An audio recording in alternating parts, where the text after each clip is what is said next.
नमस्ते। मैं डॉक्टर श्रीनिवास कुलकर्णी हूँ और मैं Sahyadri super speciality hospital Hadapsar मैं मेडिकल ऑन्कोलॉजिस्ट यानी कि कैंसर स्पेशलिस्ट के तौर पे कार्यरत हूँ।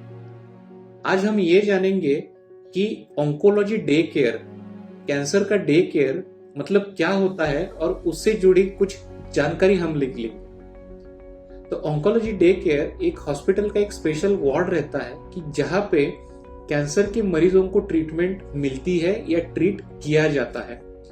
तो वेरियस टाइप्स के जो कैंसर की ट्रीटमेंट मोडेलिटीज है कि जो डे केयर में ऑफर होते हैं वो है cancer chemotherapy, cancer immunotherapy, cancer targeted therapy. तो ये जो वेरियस मोडेलिटीज है ये हम डे केयर बेसिस पे ऑन्को डे केयर में एडमिनिस्टर करते हैं via saline, via peripheral line. तो इसका मतलब ये है कि ऑन्को डे केयर में ओवरनाइट एडमिशंस नहीं रहते हैं। यूजुअली ऑन्को डे केयर सुबह 8 बजे चालू होके शाम के 8 बजे तक चलते हैं ताकि through out the day cancer के पेशेंट्स को कीमोथेरेपी, टारगेटेड थेरेपी या इम्यूनोथेरेपी दी जाए। तो उसमें यूजुअली हम लोग जो फंक्शन करते हैं या कैंसर डे केयर या ऑन्को डे केयर काम करते हैं वो शिफ्ट्स में काम करते हैं। कुछ लोगों का कीमोथेरेपी 4 से 6 घंटे तक रहता है, कुछ लोगों का कीमोथेरेपी एक 8 से 10 घंटे का रहता है। सो जो पेशेंट्स फर्स्ट शिफ्ट में आते हैं यूजुअली उनके कीमोथेरेपी का ड्यूरेशन थोड़ा सा ज्यादा रहता है। फॉर एग्जाम्पल ऐसे मान के चलो कि पहली शिफ्ट जो रहती है अपनी वो 8 से लेके 2 बजे तक रहती है, जो दूसरी या इवनिंग शिफ्ट रहती है वो 2 से लेके शाम को 8 बजे तक रहती है। इसका मतलब ये है कि जो भी 4 या 6 घंटे वाली कीमोथेरेपी की जो कीमोथेरेपीज होती है 4 से 6 घंटे वालों की, तो ये पेशेंट्स हम लोग इधर मॉर्निंग शिफ्ट या इवनिंग शिफ्ट कहाँ भी एडमिट करते हैं, कभी भी हम लोग उनको एडमिशन कर सकते हैं। लेकिन जो 8 या 10 घंटे वाली चलने वाली जो कीमोथेरेपीज रहती है उनके लिए हम लोग मॉर्निंग सेशन ही प्रेफर करते हैं ताकि हम लोग जल्दी से जल्दी ट्रीटमेंट शुरू करके शाम तक फिनिश करके पेशेंट को डिस्चार्ज कर सके। तो यूजुअली हम लोग ऐसा सजेशन देते हैं पेशेंट्स को कि जब भी आप ट्रीटमेंट के लिए, कैंसर की ट्रीटमेंट के लिए हो या कैंसर से निगड़ी जो भी बीमारियां है उसकी ट्रीटमेंट के लिए ऑन्को डे केयर में या डे केयर फैसिलिटी में आते हैं तो यूजुअली हम लोग कहते हैं कि आप ब्रेकफास्ट करके आइए, 8:30-9 बजे तक पहुंच जाइए। उसके लिए भूखे पेट आने की बिल्कुल जरूरत नहीं पड़ती है।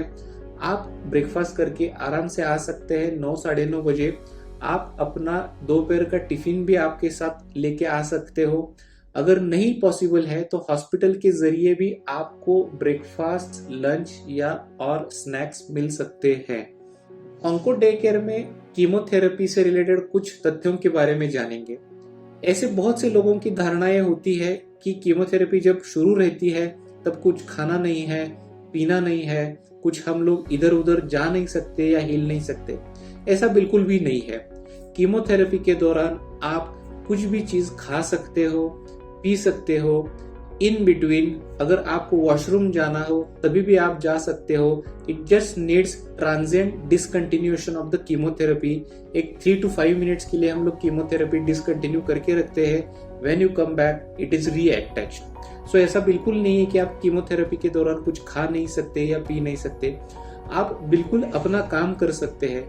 कोई पेशेंट गाना सुनना चाहे तो वो सुन सकते हैं, पेशेंट्स मोबाइल देखना चाहे तो देख सकते हैं, टीवी देखना चाहे तो देख सकते हैं, या लैपटॉप के जरिए अपना काम करना चाहे तो आप वो भी कर सकते हैं।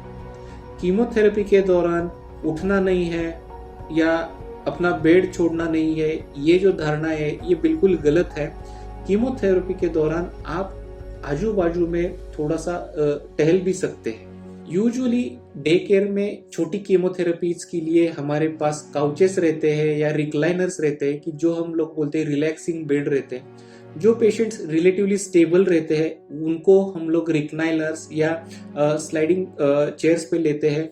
जो पेशेंट्स थोड़े से सिक रहते हैं कि जिनको बेड रेस्ट चाहिए रहती है उनके लिए हम लोग हमारा बेड या जो अपना कॉट रहता है वो रिजर्व करके रखते हैं ताकि उनको कीमोथेरेपी लेने में आसानी हो जाए। कीमोथेरेपी लेने के बहुत सारे तरीके होते हैं। इनमें से 3 कॉमन तरीके जो रहते हैं जो हम लोग यूज करते हैं वो है पेरिफेरल लाइन यानी कि सलाइन से मतलब हाथ में लगे हुए किसी भी सुई से या इंजेक्शन से मेडिकेशन देना। दूसरा और एक ऑप्शन अपने पास जो रहता है वो है PICC line. It is called as peripherally inserted central catheters, जो हम लोग हमारे हाथ के जरिए अंदर डालते हैं। और तीसरा, हम लोग कीमोपोर्ट का भी इस्तेमाल कर सकते हैं जहां पे हमें लॉन्ग टर्म कीमोथेरेपी एडमिनिस्ट्रेशन का प्लान बनाना है। अभी ये जो 3 मैंने हेडिंग्स आपको बताए कि पेरिफेरली एक्सेस वीनस कैथेटर्स हो या अपने पिक लाइंस हो या कीमोपोर्ट हो, इनमें थोड़ा सा डिफरेंस रहता है। जो 1 दिन की कीमोथेरेपी है या जो 2 हफ्ते में या 3 हफ्ते में होने वाली कीमोथेरेपीज होती है, उनके लिए पेरिफेरली एक्सेस जो वीनस कैथेटर रहता है, जिसको हम लोग पेरिफेरल एक्सेस कहते हैं, वो प्रेफर किया जाता है। वो हम लोग immediately before starting the chemotherapy लगा देते हैं और जैसे ही उसका यूज हो जाता है शाम को वो निकाल देते हैं। जिन पेशेंट को कीमोथेरेपी फ्रिक्वेंटली लगने वाली है, से फॉर एग्जांपल 1 हफ्ता या 2 हफ्ता, जिन पेशेंट का कीमोथेरेपी का ड्यूरेशन मोर देन 1 डे हो, लाइक 2 दिन, 3 दिन या 5 दिन, उनके लिए हम लोग पिक लाइन यानी कि peripherally inserted central catheters prefer करते हैं, कि जो कि हमारे लिए हमारे रेडियोलॉजिस्ट डालते हैं under local anaesthesia, and it's a procedure that takes hardly half an hour to 1 hour, which is done under local anaesthesia. और जो तीसरा मॉडलिटी है जो हम यूज कर सकते हैं वो है कीमोपोर्ट, जो कि हमारे स्किन के नीचे बिठाया जाता है। It's a small surgical procedure that is usually done in operation theatres under either local anaesthesia और जनरल एनेस्थेशिया। हम लोग कीमोपोर्ट काफी समय तक रख सकते हैं, सालों साल रख सकते हैं safely, provided it is being taken care of properly. वैसे देखा जाए तो पिक लाइन का जो ड्यूरेशन है वो 3 महीने से लेके 1 साल, इतना ही हम लोग पिक लाइन को प्रिजर्व कर सकते हैं, कंजर्व कर सकते हैं। पर अपना ये जो पेरिफेरल आईवी एक्सेस रहता है वो तो हम लोग 1, 2 या 3 दिन तक ज्यादा से ज्यादा रख सकते हैं। अभी इनमें हम जब पिक लाइन या कीमोपोर्ट लगाते हैं उनमें हमें उनको फ्रीक्वेंटली फ्लश करना पड़ता है।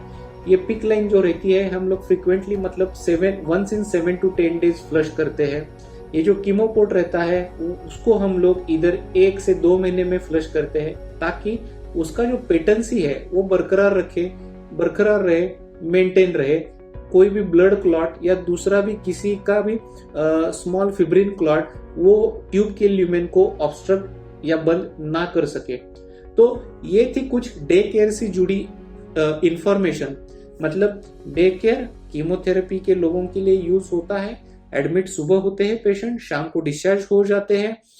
खाने पीने का कोई भी परहेज नहीं रहता है। आप कीमोथेरेपी के दौरान खा सकते हैं, पी सकते हैं। कीमोथेरेपी एडमिनिस्टर करने के कई तरीके मैंने आपको बताए कि पेरिफेरल एक्सेस, आईवी एक्सेस रहता है, पिक लाइन है या कीमोपोर्ट है। जैसे अपना कीमोथेरेपी का प्लान है उसके हिसाब से आपके जो ट्रीटिंग डॉक्टर होंगे आपको गाइड करते रहेंगे और उसके हिसाब से हमें इंफॉर्मेशन फॉलो करनी है। इंफॉर्मेशन मिलती रहती है और जो भी आईवी एक्सेस पेशेंट को सुटेबल रहता है वो हम एक्सेप्ट करते हैं। इस पार्ट में हम लोगों ने ये देखा कि डे केयर में क्या मेडिकेशंस हम लोग एडमिनिस्टर करते हैं, इंक्लूडिंग कीमोथेरेपी, टारगेटेड थेरेपी या इम्यूनोथेरेपी। ये सब मेडिकेशन जो रहते हैं वो कैसे एडमिनिस्टर करते हैं वो भी हम लोगों ने देखा।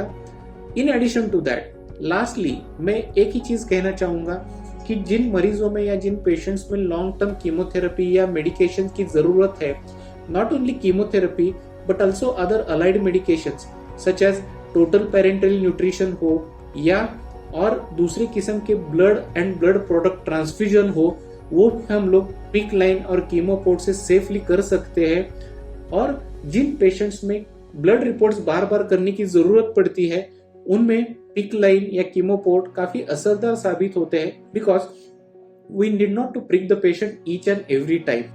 आज के इस एपिसोड में हम लोगों ने ये देखा कि कीमोथेरेपी डे केयर या ऑन्को डे केयर क्या होता है, उसमें से जुड़ी जो भी इनिशियल इंफॉर्मेशन रहती है कि पेशेंट ने कब आना है, खा के आना है या नहीं आना है, या भूखे पेट आना है या आने के बाद कुछ खा सकते हैं या नहीं खा सकते, आईवी कीमोथेरेपी देने के कौन से और तरीके हो सकते हैं, इसके बारे में जानकारी दी।